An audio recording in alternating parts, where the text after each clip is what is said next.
He was an all-star this year. Like, he was their go-to guy. What's happening with him? This is why a vet like Serge Ibaka, who used to play in Orlando, is so very key. This is why you acquire a Marc Gasol, another big body, and both of those guys can shoot from the perimeter. So it takes him out of the paint on one side, but yet they can body him and make him work when he has the ball offensively. And so they did a terrific job limiting the first-time All-Star. And when you do that, it now takes away the open threes because now you're not collapsing down. You're not double-teaming. You're not trying to collapse on the rebounds. And so they did a terrific job in game 2, and they needed to because obviously they couldn't afford to go down 0-2. Vucevic had 6 rebounds and 6 points. Like, and he a walk-in double-double. That's what I'm saying. Like, it's like, and he only had 7 shot attempts. It just felt like where is Vucevic in this series? You push him off his spot, you front him a little bit, you play behind him, you make him work defensively, you speed up the game, you put him in pick and roll, where his man is the one that's the screener. Yeah. And so all of a sudden now you're attacking their best player. DJ Augustine isn't having the game like he had. Not even and close. then the Raptors playing with a sense of desperation as a squad that hasn't met expectations as a franchise the last couple of years. This is why you bring in Danny Green and obviously Kawhi Leonard.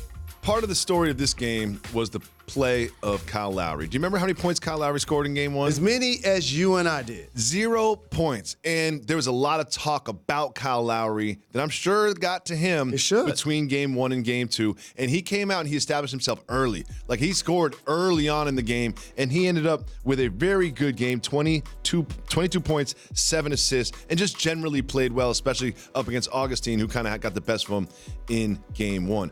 He has a storied history of playing poorly in the playoffs.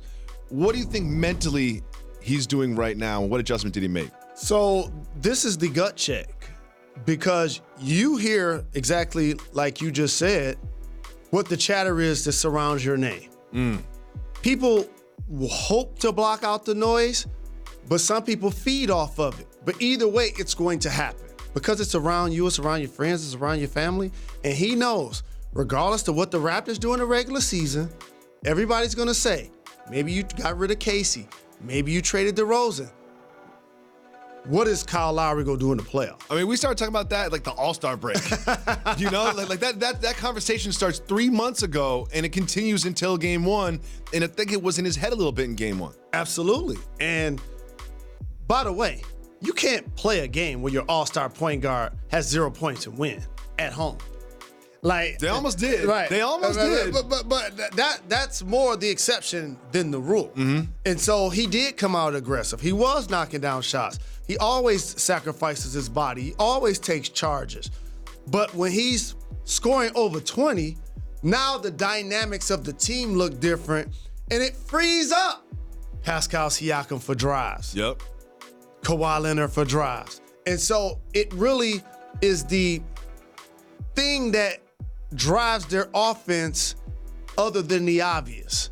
And so that's why they're going to need him to not only make shots, but make shots at a high clip. Yep, and the thing about him is he does not, like when they had DeRozan and Lowry, it just felt like they only had DeRozan and Lowry, but now they've got Siakam who's made a leap, and Serge Ibaka who can knock down shots, and they've got Gasol who can hit an open shot, and of course they have Kawhi Leonard. Like, I think he's in a better position now because there's less pressure on him to contribute. Oh, and by the way, you're not playing well? Fred VanVleet, come on in here. Here you go. Yeah, no doubt about it. Take a little breath. And what they'll do is instead of taking them out a lot of times, they'll play them together. They'll give him a chance to get his shots off. But then in game 1, when he's not making them, they'll just slide and take him out.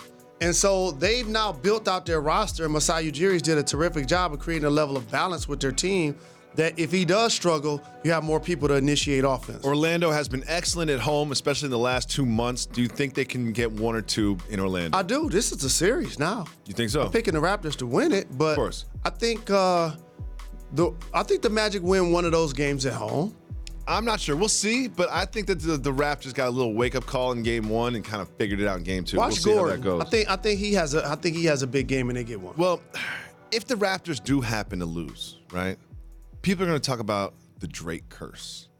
The Drake curse is something that's been permeating throughout the sports world for quite some time. This dude is winning at life. How can he be a curse? But his teams are losing. It seems like whenever he puts on a jersey or supports somebody, then all of a sudden now, see, here he's taking a picture with PSG's Kurzawa.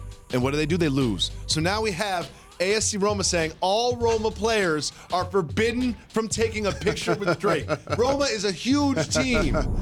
A huge team in Europe, and they're forbidding, that's the official account, forbidding their players from taking a picture with Drake. What do you think about Roma banning players from taking a picture with Drake? I think the players ain't gonna listen. That's what I think. Like, I'll just not post He's it. an international superstar. They're trying to go to his shows. They're trying to break bread. Like, they're not gonna think that their affiliation with somebody that's not in uniform is gonna affect their performance. They're gonna think like I think. Like, I understand that there's ties to him wearing teams' hoodies or jerseys and them losing. But I'm pretty sure you can flip it and show him wearing the gear of something else, and they're probably successful at it. So it is what it is, but it's funny. Have you noticed in this Raptors Magic series, Drake is taking a bit of a back seat? Do you think that he's doing that intentionally to try to help the team? Oh, so it was his fault they lost game one? Of course it was. He wasn't even there. It was. I know, that's what I'm saying. That's exactly my point. So let me get this right. So you know that Drake knows the Raptors are going to be in the playoffs, okay? He knows they're going to be in the playoffs, and he's missing some games. Dude, I got shows. I'm getting 150. He had shows last year and the year before, but you saw he was basically on the team on the court. Man, he probably getting $150,000, $200,000 a show.